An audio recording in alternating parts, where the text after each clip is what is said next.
इस खबर के सामने आने के बाद जोधपुर की बड़ी बड़ी कंपनियों में हलचल मच गई है। सभी कंपनियों के मालिक गायत्री देवी के ऊपर सवाल खड़े कर रहे हैं।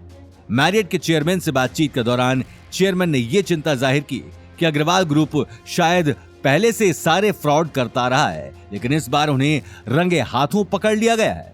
अब आगे क्या एक्शन होगा मिस्टर अभिनव का जानने के लिए बने रहिए हमारे साथ। ये न्यूज सुनते ही गायत्री देवी के पैरों तले जमीन खिसक गई। वो अभी तक अपनी आंखों पर यकीन नहीं कर पा रही थी। उनका पूरा शरीर कांपने लगा।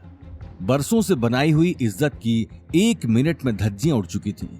देखते ही देखते गायत्री देवी के हाथ से मोबाइल छूट गया और वो खामोश होकर सोफे पर बैठ गई। नहीं, ये नहीं हो सकता, नहीं।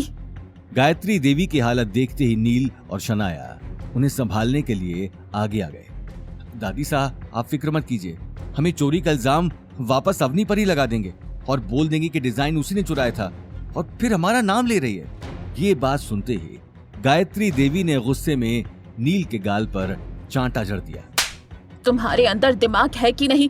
यहाँ लोग मेरी रेपुटेशन पर सवाल उठा रहे और इस वक्त भी तुम बेवकूफी वाली बातें कर रहे हो। क्या कहोगे जाकर? तुम्हारा उस डिजाइन पर नाम लिखा है, भूल गए क्या?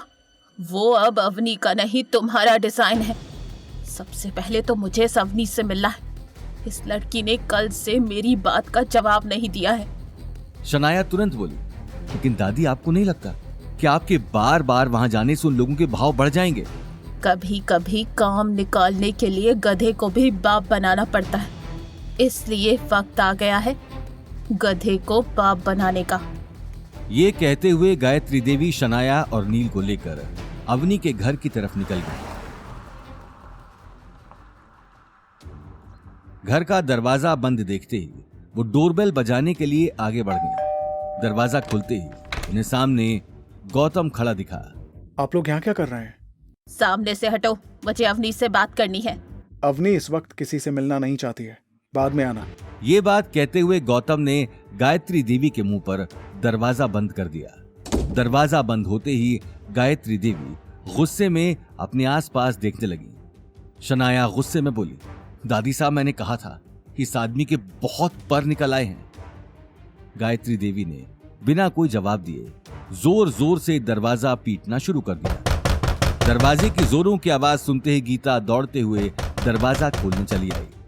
गायत्री देवी को सामने देखते ही उसने तुरंत झूठी खातिरदारी शुरू कर दी। अरे मासा, आइए आइए।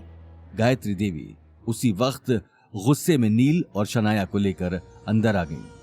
अपनी दादी सा के आने की खबर सुनते ही अवनी भी बिना वक्त गंवाए अपने कमरे से बाहर चली आई। अवनी के आते ही गायत्री देवी उसे ऊपर से नीचे तक देखने लगी।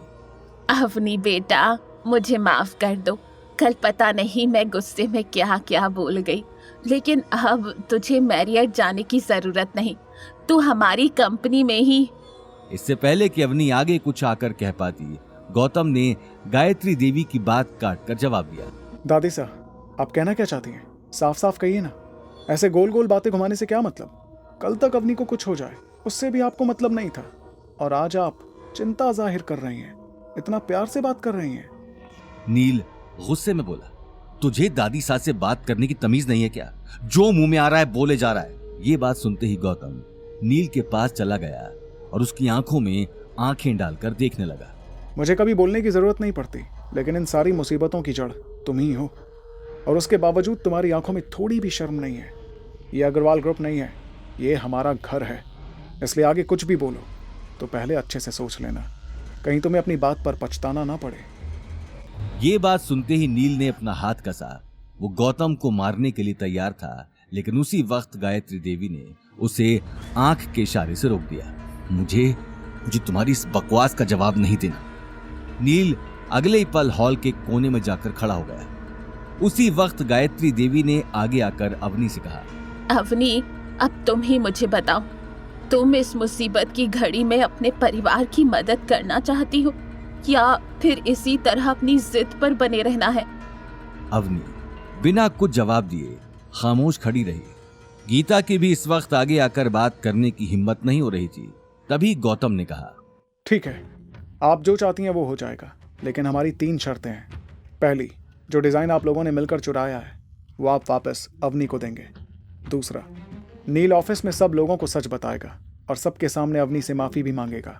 और तीसरी, डिज़ाइन डायरेक्टर की पोस्ट भी अवनी को ही मिलनी चाहिए। आगे की कहानी जानने के लिए देखिए अगला एपिसोड सिर्फ पॉकेट एफएम के यूट्यूब चैनल पर और रॉयल वारिस के सारे एपिसोड्स को सुनने के लिए डिस्क्रिप्शन में दी लिंक से डाउनलोड करें पॉकेट एफएम ऐप।